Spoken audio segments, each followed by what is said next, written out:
The more I read the book of Genesis, the more I understand why when we pray we say God of Abraham, Isaac, and Jacob.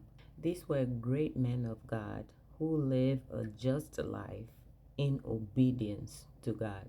They lived a fair life with their fellow men in obedience to God. And as they walked in obedience with God, God in return covered them with power, protection, and favor. God didn't play about Abraham, Isaac, and Jacob. God sent plague.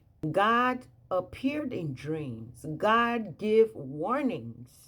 I'm in chapter 31 when Jacob had served 20 years with Laban, and he was fearing that Laban was going to take his daughters away because Laban dealt so unfairly with Jacob, so he fled.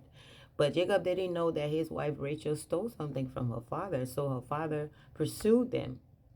Now, when Laban caught up with Jacob, God appeared to Laban in Genesis 31, verse 24, and said, "Take heed that thou speak not to Jacob either good or evil."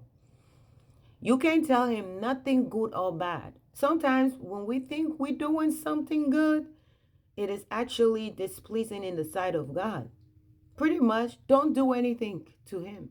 That was a warning from God to protect Jacob because Jacob was obedient to God, feared his father, respected his father, and lived a just life while he was serving Laban.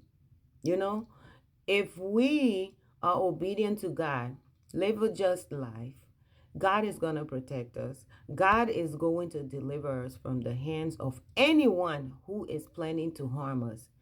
He's literally going to cover us under the shadow of his mighty hands.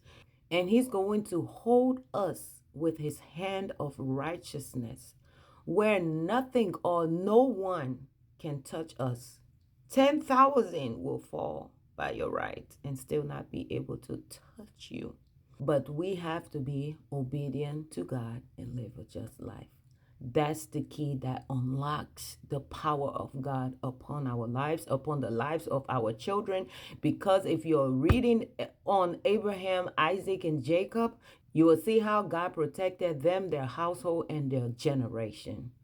Have a blessed week. Thanks for listening. I hope you share.